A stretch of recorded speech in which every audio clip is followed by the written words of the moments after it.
Imagine your employer tells you the paint you're using is harmless. The scientists say so. The doctors say so. Your supervisors say so. You're even encouraged to lick the brush to get a finer point, because that's the technique that makes your work perfect. So you do, every day, hundreds of times a day, for years. And then your jaw starts to hurt. Then it starts to swell. Then pieces of it start to fall out. Your dentist pulls a tooth and takes your entire jawbone with it. And when you press your doctor for answers, he tells you the company has already tested you, and you're fine.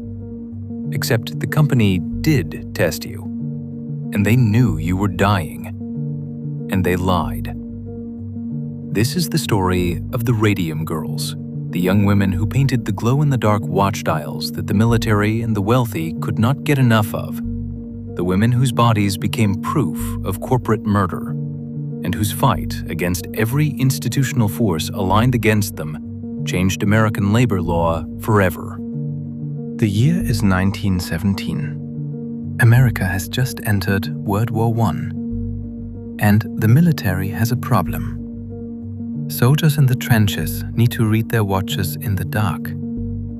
The solution was radium, a radioactive element discovered by Marie Curie in 1898, which glows a brilliant blue-green when mixed with zinc sulfide. By the early 20th century, radium was one of the most fashionable substances on Earth. It was added to toothpaste, face cream, chocolate, and drinking water. Society believed it was not just harmless, but actively beneficial. A life-giving energy from the heart of the atom. The U.S. Radium Corporation in Orange, New Jersey, employed hundreds of young women to paint watch dials with a proprietary radium paint called Undark. The work paid extraordinarily well for the era. The women were young, often teenagers, and the factory was considered a desirable place to work. Their supervisors taught them a technique called lip pointing, using their lips to bring the brush to a fine tip before applying the paint. Dip, lip, paint. Hundreds of times a day. Every day. The supervisors knew that ingested radium accumulated in bones, because radium behaves chemically like calcium. They knew because company scientists had been studying radium's effects since at least 1913. They said nothing. And when workers began to get sick, the company's response was not to protect them, it was to protect itself. The first signs appeared around 1920. Women who had worked at the orange factory began developing severe dental problems, loose teeth, abscesses, infections that wouldn't heal. Dentists who extracted teeth found that the jawbone crumbled. In several cases, removing a single tooth caused the entire jaw to collapse. Amelia Maggia, known as Molly, was one of the first to die. Her jawbone was so thoroughly destroyed that her doctor could remove it with his bare hands. She died in 1922. The cause of death listed on her certificate? Syphilis. The syphilis diagnosis was not a mistake. It was a strategy. The U.S. Radium Corporation hired physicians to examine the sick workers and declare them all in perfect health. They hired Dr. Cecil Drinker of Harvard to conduct a formal study. Drinker's team found overwhelming evidence of radium poisoning and submitted a report recommending immediate protective measures. The company suppressed the report and published a falsified version claiming the women were healthy. When Grace Fryer attempted to sue in 1927, she could not find a lawyer willing to take the case. The U.S. Radium Corporation was too powerful.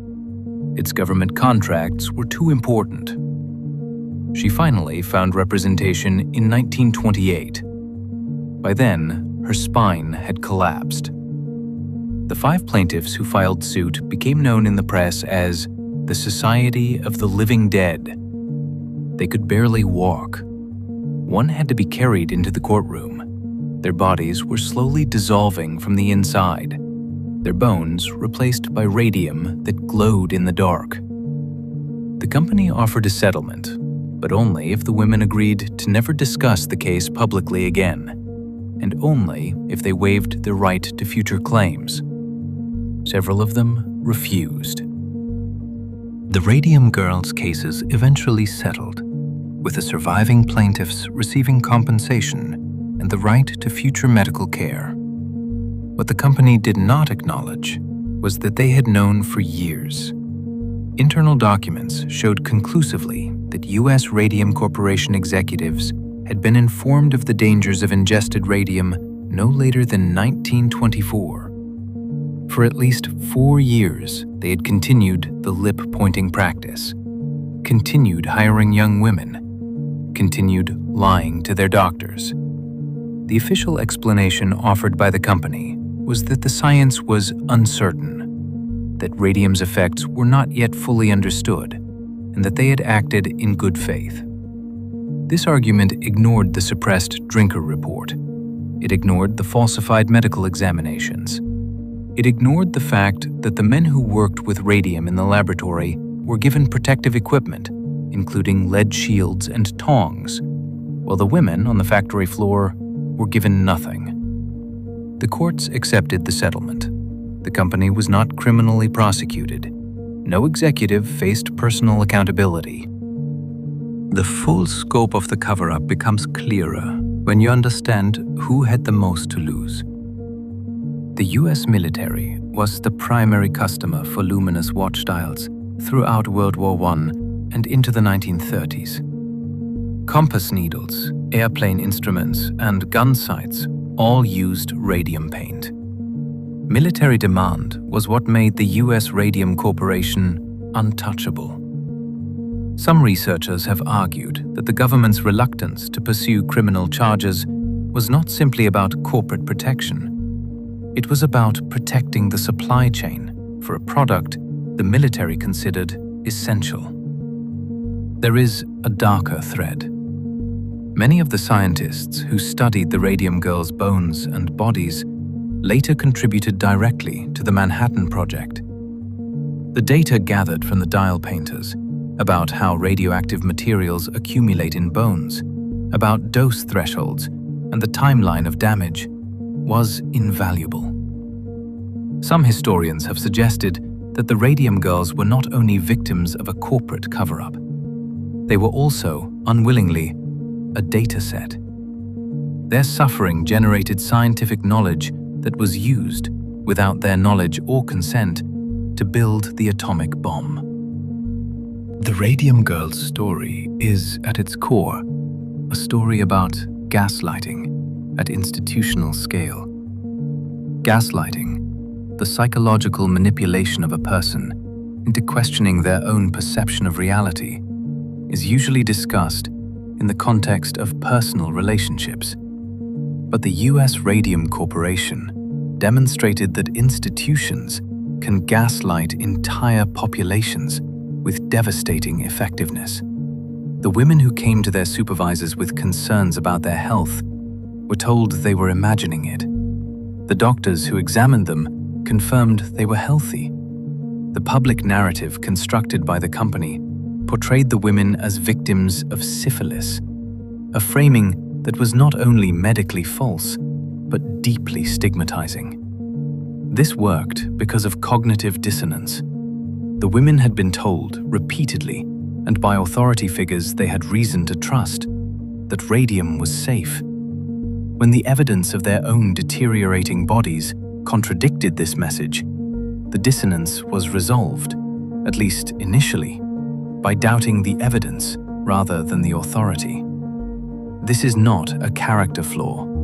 It is a predictable human response to contradictory information when the source of one set of information carries institutional power.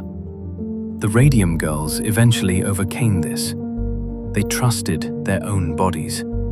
They pursued truth against every institutional force aligned against them, and they won. Not fully, not in time to save most of them, but enough to change the laws that protect every worker today. The last of the Radium Girls died in 1938. The legal battles they fought resulted in the first precedents in American law, establishing that employers are responsible for occupational safety, precedents that eventually led to the creation of OSHA and modern workplace safety regulations. In Ottawa, Illinois, the contamination was so severe that it took decades of cleanup to make the area safe. The bodies of some of the women were so radioactive that even 50 years after their deaths, their graves registered on Geiger counters. These women, most of them teenagers when they started, most of them dead before 40, changed the legal framework that protects workers in America. They did it while their bones were dissolving. The question I keep coming back to is, which industries right now are exposing workers to substances they've been told are safe, while internal studies say otherwise? What do you think? Let me know in the comments and subscribe to Redacted Files, because the most important stories are the ones that powerful people hope you'll forget.